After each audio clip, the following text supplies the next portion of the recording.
Here we go. What's up, everybody? ESK back for part two of the Friday Double Dip, the UFC Nashville betting show. Similar to the PDPs, we start always by looking back. We go to UFC 291 last weekend in Salt Lake City, Utah at the Delta Center. And boy, oh boy, was it a good night. As I said on the earlier video today, we went 10-1 with the picks. A good night with the picks doesn't always necessarily mean a good night with the plays. But we had ourselves a good night at the betting window. $735 out, $1,815.62 in return for a $1,080.62 profit, a 147.02% ROI.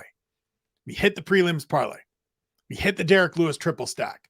Money line, finish, first round finish. We hit the Gaethje money line and finish. It was a terrific day overall, a banner day overall. There were still some tickets that we didn't connect on. There were still a couple bets that we didn't hit. That's fine. We were one fight away from running the table, which would have been crazy, but it's fine. Not going to sit here and talk about what we didn't get. Going to talk about what we did get. And $1,000 profit plus is a fantastic week.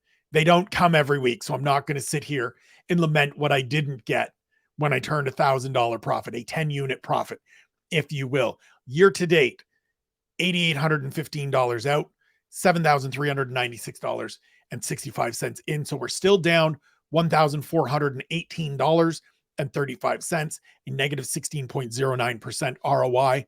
Last week cut the deficit in half. So now it's just about continuing to chip away. Now it's continuing to make that progress. Not looking for big shots to do it in big chunks. I'm trying to be smart this week. There are some plays that I scribbled down on my original pad that I then, as I was putting them into my spreadsheet where I keep track of them all, pulled them out. We've got a couple of bigger bets, and we went a couple of bigger bets with fights that I feel are going to go a certain way. But overall, we're trying to keep it, trying to be smart with some of this, not chasing another week like last weekend, but just looking to have success this weekend. Before we get to the plays, as always, I will remind you to please wager responsibly. This is, for me, numbers on that spreadsheet. I did not make $700 worth of bets last weekend. Just not a thing I'm doing. This is monopoly money for me. This is a way to have some added investment, some added interest in this fight card on Saturday for yourselves, your loved ones. If you are struggling with problem gambling, there are links, in the show notes for help centers in the United States, Canada, the United Kingdom, and Ireland. My DMs are always open. I do not want this to be an issue for anyone. If it is, please seek out help, however, wherever you can. Let's have fun with this. Let's just, let's only be putting in what we can afford to lose. Let's just have fun with this. It's meant to be a good time, not a problem, not a headache, not a hassle. Bets are going to make you sweat anyways. Let's not sweat real life circumstances attached to those bets. Which brings us to UFC Nashville, Saturday, August 5th at Bridgestone Arena. I'm getting ahead of myself here. A great fight card as always. We're going to go top to bottom. We're going to talk about every fight and touch on whether there are bets or not. So we start in the main event, Corey Sandhagen and Rob Font. I had some thoughts. I had some scribbled down, and then I scratched them out. So no bets for me because I want to part of it is that I just want to watch this fight. And part of it is that Corey Sandhagen, who is my pick for this fight, is just a tough guy for me to bet on. So the things that I had written down, and I'm going to pull out my original sheet here. The things I liked Sandhagen by decision. That is a plus 170 prop. I also saw a 200 plus strikes, not significant strikes, 200 plus strikes prop at plus 100. I liked both of those, but the more I got thinking about it, Corey Sandhagen is somebody that can finish, certainly. And if he finishes quickly, that plus 200, that 200 plus strikes prop goes out the window in a heartbeat, right? My guy, Dan Urban, hit me up last week after I made that Michael Chiesa 25 plus significant strikes bet and said, you're basically stealing money. And I said, well, unless he gets sparked early, and he got sparked early. So I'm staying away from this fight. I'm staying away from those wagers. Shouts to Dan Urban. I appreciate you, my guy. We move to the co-main event. Jessica Andrade and Tatiana Suarez. Very similar to the main event. Ultimately, no bets. I think Suarez wins. She is a minus 400 favorite. I like the finish prop. It is at minus 140 as I set this all up today on Bet365, which is where I get my odds. I also like the individual round props. So plus 210 for round one, plus 400 for round two. But ultimately, I stayed away from it because I'm not 100% sure that Tatiana Suarez is back to being the fighter she was the last time we saw her in the strawweight division. The win over Montana De La Rosa earlier this year was a very good win. I think if she is right, she can dominate this fight and get a finish, but I'm not going to bank on it. I'm going to sit for one more fight, see what she delivers, see if Andrade has made some adjustments and fixed some of the challenges and some of the struggles that she had in these last couple fights, and just take in this fight to see where it sets us up in the division going forward. Light heavyweights, Dustin Jacoby and Kennedy Nzechukwu, $50. Kennedy Nzechukwu to finish at plus 160, which is a return of $130. The reasoning here is pretty straightforward. I like Kennedy Nzechukwu to win the fight.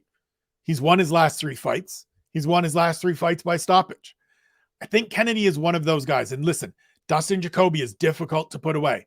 He's not a guy that you go out and finish in the UFC. But I think Kennedy has a different kind of power to him. I think he's got a very good sense of how to finish and when to finish and what to look for. I like the guillotine choke that we saw last time out, the ninja choke against Devin Clark. I think that's a possibility here, a submission finish. But I also think he can go out and just put big elbows on Dustin Jacoby along the fence at some point in this fight. So 50 to maybe turn into 130. I like that number. I like Nzechukwu to win. So we play that finish prop. Featherweights, Diego Lopez and Gavin Tucker. This is a no bet situation for me. I had none on it originally because as much as I think Diego Lopez wins this fight and probably wins it handily, I just need to wait and see. I talked about all week sort of the situation where you look great in a debut where no one is really expecting that much of you. And then the tendency is to inflate that performance and expect greater things. So for me, I want to take a step back, give Diego Lopez the chance to go out and compete on a full fight camp, to show me that the effort we saw against Movsar Evloev is indicative of what we're going to get going forward. If it is, he will be somebody that I pay close attention to both as a fighter and as a potential bets guy going forward, depending on the matchups. But for right now, for this weekend, we just sit back, we keep the money in our pocket for other fights, including this next one. Light heavyweights, Tanner Boser, Alexa Kamer. I don't think very highly of Alexa Kamer as a fighter. I apologize to him and his family if that sounds harsh. I just don't think he is a guy that is capable of competing at this level. And after a multiple year layoff, I'm going a little bit hard on the Boser side. So $300 on Tanner Boser on the money line at minus 115 returns $500. $50 on Boser to finish at plus 250 returns 175. So all total, $350 out, $500 back if he wins for a $150 profit, and $675 if he wins by finish for a $325 profit. As I said, I just don't think Kamer is a guy. He wasn't, prior to this layoff, a guy that I looked at and thought he's going to have a great deal of success in the UFC. He's now been off for multiple years. He's on a 2-fight losing streak. He dealt with a bunch of hand issues. And for whatever struggles Tanner Boser has had, and he didn't look particularly good in his light heavyweight debut, he's earned victories in the UFC. He's an experienced guy, and I expect him to look much better this weekend. Alexa Kamer doesn't crack the way that Iwan Cutelaba does. At least he hasn't in the past. Additionally, I just don't see that gym. And again, not meant disrespectfully, but I don't see a lot of talent coming out of strong style right now. Stipe Miocic is fantastic and did a lot to put that gym on the map. Jessica I had some success out of there. But since those two, we haven't seen a lot of high-level prospects or UFC success stories coming out of strong style. I think Tanner Boser goes out, gets himself a victory. I think he rolls. I think he dominates Alexa Kimura. I think he's got a point to prove this weekend after losing his light heavyweight debut. So give me 300 on the money line, 50 on the finish prop, 350 out, 675 if he wins by finish, 500 if he wins, just flat out wins. Let's see what we can do rolling with a Canadian. Main card opener, Ignacio Bahamondes and Ludovic Klein in the lightweight division. Staying away from this one. This is a situation for me where Bahamondes is too heavily favored for me to play the money line, and I'm just trying to stay away from chasing props, which sounds funny given that I just laid out a prop bet or two, and I've got some prop bets throughout this card, but I'm just trying to, with fights like this, just stay away from putting money out for the sake of putting money out. I think Bahamondes wins by decision, but I'm not going to go chasing that because Klein is a dangerous guy. Bahamondes is 25 years old, so mistakes can get made. So let's just sit and watch the fight. The same applies to the prelim closer at featherweight, Billy Quarantillo and Damon Jackson. I like Jackson. He is an underdog. There's underdog money to be made here, in my opinion. The money line is good at plus 150. Thought about it. It's on the sheet. You see me looking over here to my side to check out the sheet. It was there. But as I got writing it out, as I got thinking about it, Billy Q's dangerous. Billy Q's a guy that can go out and win this fight, certainly. And so don't chase. Don't chase. We've got some big bets throughout this card. Don't chase anything on a fight that I just want to see. I'm not 100% sold. Certain, I should say, that Damon Jackson goes out and wins this fight. I'd like him to. I like him as the underdog. I picked him on the Punch Drunk predictions. He is part of the parlays, but I'm just not chasing any secondary action with it. Move to bantamweight. Kyler Phillips and Raoni Barcelos. I've got $100 on Phillips on the money line at minus 200. It returns 150. I just think Kyler Phillips, if he is right, is significantly better than Raoni Barcelos at this point of their careers. Now, I know that's probably crazy to say as somebody that all week has been saying, is this guy going to ever take the next step? But I think he's going to take the next step. I think the last year and change for Kyler Phillips has probably been a little transformative, a little eye-opening, a little let me get out there and show just how good I can be. I think he does that on Saturday. So we'll see if we can turn $100 into a $50 profit and go from there. Move to the welterweight fight between Jeremiah Wells and Carlston Harris. This is where we are going our biggest. It is 5 units, $500 on Wells to finish at plus 150 for a return of $1,275. Jeremiah Wells is 4-0 in the UFC. He has 3 finishes. The one fight that he didn't finish was against Matt Semmelsberger last time out. Semme hasn't been finished in the UFC. He's a big, strong, tough, durable, absolute tank of a human being, difficult to put away. And so I don't fault him for that. Wells has 9 finishes in 12 career victories, including a couple first-round wins in the UFC. And I think he goes out and gets one against Carlston Harris, who, for as good as he has been overall in the UFC, winning 3 of 4, he hasn't faced, to me, this level of competition because I think highly of Jeremiah Wells. And so I think the Daniel Gracie representative goes out, gets a win, gets a finish. We cash that plus 155 finish prop and put a big old profit in the bank. Move to flyweight. Cody Durden versus Jake Hadley. $50 on Hadley to finish at plus 110 to return 105. I just think what we've seen from Jake Hadley these last couple fights gives me confidence that he's able to go out and capitalize on a Durden mistake, not necessarily the way Muhammad Mokaev did in Mokaev's debut in London a couple years ago, but I think Jake Hadley is more dynamic in some ways and more varied in some ways than Mokaev and is able to go out and find a way to finish. I think he stings Cody Durden on the feet and then catches him with a sub on the ground at some point. Durden's going to look to wrestle. He might leave that head out there. We might see a guillotine choke. We might see a Darce or something like that. But I think Hadley has multiple ways to find a finish and get a finish. So $50 at more than plus 100, more than double our money. Let's see if we can't cash on the British featherweight. Sean Woodson versus Dennis Bazookia in the featherweight division. This is a no bet situation for me. It's a fight that came together on crazy short notice.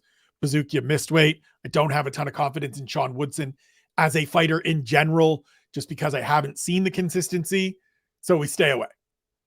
Ode Osborne, Asul Almabayev in the opener at flyweight. $25 on Osborne on the money line at plus 162, which returns 65.50, and 25 more on Osborne by decision at plus 600, which would return 175. 50 out, 65.50 in if he wins for a $15.50 profit. Profit is profit. We will take it. And $240.50 if he wins by decision, $190.50 profit. This is simply backing the guy that has been in the UFC and had success at this level before. Simple as that. I'm not sure what Almabayev brings to the table. He may go out and win this fight handily. We will see. It would be $50 that goes out the window and we don't get back. But I'm going to roll with the UFC veteran as opposed to the somewhat untested newcomer. Excuse me. Before we get out of here, we get to my favorite part of the day, my favorite part of this segment, the Punch Drunk prediction parlays. We hit one last week. Good times. Try to hit another one here. For those just tuning in for the first time, the way it works, we take the picks from the PDPs and we lay them out into a main card, a prelim, and a full card parlay. $10, combine the odds together. We get some bigger payouts. If we get them right, we get bigger payouts. If we get them wrong, we had fun trying. So here's how it shakes out this week for UFC Nashville. The main card parlay: Corey Sandhagen, Tatiana Suarez, Kennedy Nzechukwu, Diego Lopez, Tanner Boser, Ignacio Bahamondes. $10, combined odds of plus 906. So that $10 returns $100.61. On the prelims, Damon Jackson, Kyler Phillips, Jeremiah Wells, Sean Woodson, Jake Hadley, and Ode Osborne. $10 parlay, combined odds of plus 3,979 for a return of $407.98. We hit the prelim parlay last week. It wasn't this big. It was all chalk. We've got a couple dogs in here, but we showed we could do it last week. So maybe we do it 2 weeks in a row. Brings us to the full card parlay. All of those same picks: Sandhagen, Suarez, Nzechukwu, Lopez, Boser, Bahamondes, Jackson, Phillips, Wells, Woodson, Hadley, Osborne. $10, combined odds of plus 40,916 for a return of $4,102.42. If we go 12 for 12, bringing in over $4,000 in return for a $10 wager. It's been a minute since it's happened. It's been quite a minute since it's happened. But we got part of one last week. We got close last week. And so we try again this week. Before we get out of here, a quick wrap up of the bets this week. $50 on Nzechukwu to finish at plus 160. $300 on the Boser money line at minus 150. $50 on Boser to finish at plus 250. $100 on the Kyler Phillips money line at minus 200. $500, 5 units on Jeremiah Wells to finish at plus 155. $50 on Jake Hadley to finish at plus 110. $25 on Ode Osborne money line plus 162, and Osborne by decision at plus 600, which just feels like it's way too high for me. $10 main card, $10 prelim, $10 full card Punch Drunk predictions parlay. We had a great week last week. Let's see if we can do it again this week. I am Spencer Kyte. I appreciate you tuning in. This has been the Keyboard Kimura Betting Show presented by the people at One Bone. Check me out on Twitter and Instagram at Spencer Kyte. Check them out at One Bone Brand. Rocking the new gear. Delivery came yesterday. Thank you, boys. Appreciate you. Sign up for all things Keyboard Kimura through that QR code if you're watching on the YouTube or at spencerkyte.substack.com. $0 subscription, $5 a month subscription, $50 a year subscription. However you sign up, however you consume my work, I greatly appreciate it. Take care of yourselves, take care of one another, enjoy the fights. Good luck with the wagers. We'll talk to you on Sunday.